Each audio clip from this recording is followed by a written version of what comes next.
মাজার উপস্থিত হয়েছেন পূর্ব কুড়িগ্রাম সাবিরা ইসলামী সুন্নিয়া মাদ্রাসার সম্মানিত সিনিয়র মুদাররিস মুজাহিদ আলে সুন্নাত মাওলানা আব্দুল করিম আল কাদরি সাহেব এবং মাওলানা আব্দুল মাহমুদ আবু তাহের হাফিজুল্লাহ আলী এভাবে অসংখ্য উলামায়ে কেরাম বিক্ষুব্ধ জনতা আমাদের মাঝে উপস্থিত হয়েছেন।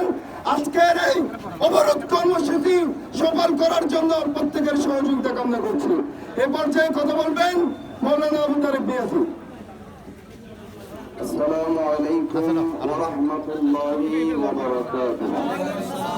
হামিদাও ওয়া মুসাল্লিয়াও ওয়া মুসাল্লিমা আম্মা বা'দ। আউযু বিল্লাহি মিনাশ শাইতানির রাজীম। বিসমিল্লাহির রহমানির রহিম। তা'মুরুনা বিল মা'রুফ ওয়া তানহাউনা আনিল মুনকার। সাদাকাল্লাহুল মাওলানা আযীম। মাওলানা সাল্লি ওয়া সাল্লিম দাইমান আবাদা আলা হাবিবিকা খায়রিল খালকি কুল্লিহিম।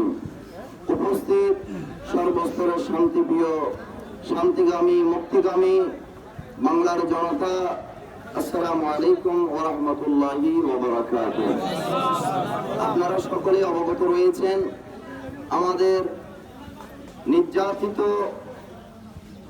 মাওলানা শহীদ রঈসউদ্দিন রহিমাহুল্লাহর ইন্তেকালের এবং ওনাকে নির্মমভাবে শহীদ করে দেওয়ার যে ফ্যাসিস্টি আচরণ, এটার নির্ভরযোগ্য সত্যপাঠ্যের ভিত্তিতে তদন্ত সাপেক্ষে যথাযথ বিচারিক কার্য সম্পাদন করার জন্য আমরা ওই দিন থেকে আজ অবধি বিভিন্ন কর্মসূচির মাধ্যমে বাংলা ইসলামী ফ্রন্ট, বাংলা ছাত্র সেনা, যুব সেনা সহ সর্বস্তরের আশেক সুন্নি মুসলমানরা বাংলার প্রত্যন্ত অঞ্চলে আমরা আন্দোলন করে যাচ্ছি।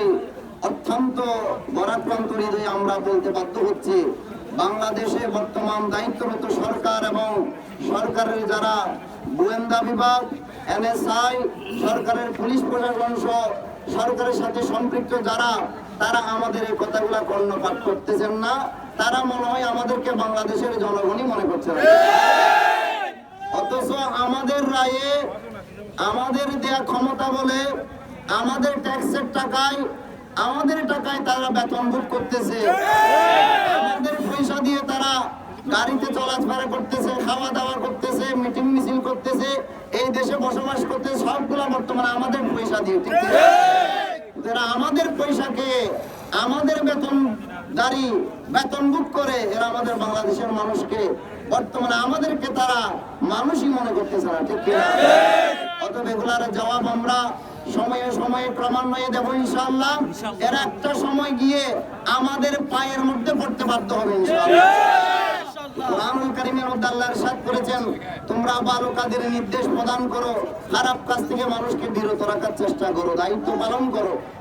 হাদিসে পাকের মধ্যে আমার নবী ইরশাদ করেন, মান রাআ মিনকুম মুনকারান ফালিয়াগাইয়ারু। যে ব্যক্তি কোন জায়গার মধ্যে কোন অন্যায় কাজ দেখবে, সে যেন বিয়াদিহি, তার হাত দ্বারা সেটাকে দমন করে দেয়। ফাইল্লাম ইয়াস্তাতি, সে যদি হাতের শক্তি দিয়ে এটা দমন করতে না পারে, আমার নবী ইরশাদ করেন, ফাবিলিসানিহি, তোমরা তোমাদের জবান দ্বারা প্রতিবাদ করো। তুমি যদি তোমার জবান দিয়ে প্রতিবাদ করতে না পারো, ফালিয়াস্তাতি ফাইল্লাম ইয়াস্তাতি ফাবিকলবিহি, তুমি অন্তর অন্তরে এই কাজটাকে ঘৃণা করো। অতএব আল্লামা রঈসউদ্দিনকে হত্যা করে যারা মব জাস্টিস তৈরি করে নির্মমভাবে শহীদ করে দিল, আমরা যারা সরকারের দায়িত্বে আছে, তাদের দায়িত্ব হচ্ছে শক্তভাবে আইন করে এই ধরনের যতগুলা হত্যা হয়েছে সবগুলার বিরুদ্ধে অ্যাকশনে যাওয়ার, ঠিক কিনা? আর আমরা যারা উলামায়ে কেরাম, আমাদের দায়িত্ব হচ্ছে আপনাদেরকে জবানের মাধ্যমে প্রতিবাদ করা, আপনাদেরকে জাগ্রত করা, অন্যায় থেকে বিরত রাখা, ন্যায় কাজে সম্পৃক্ত করা। আর আপনারা যারা সাধারণ পাবলিক আছেন, আপনাদের জবান দিয়ে বলার ক্ষমতা নাই, হাত দিয়ে দমন করার ক্ষমতা নাই। সর্বস্তরের বাংলাদেশের মানুষের দায়িত্ব হচ্ছে অন্তর অন্তরে কাজটাকে ঘৃণা করা, আজকের অবরোধকে সার্বাত্মকভাবে সফল করার জন্য সমর্থন জানানো আপনাদের দায়িত্ব, ঠিক কিনা?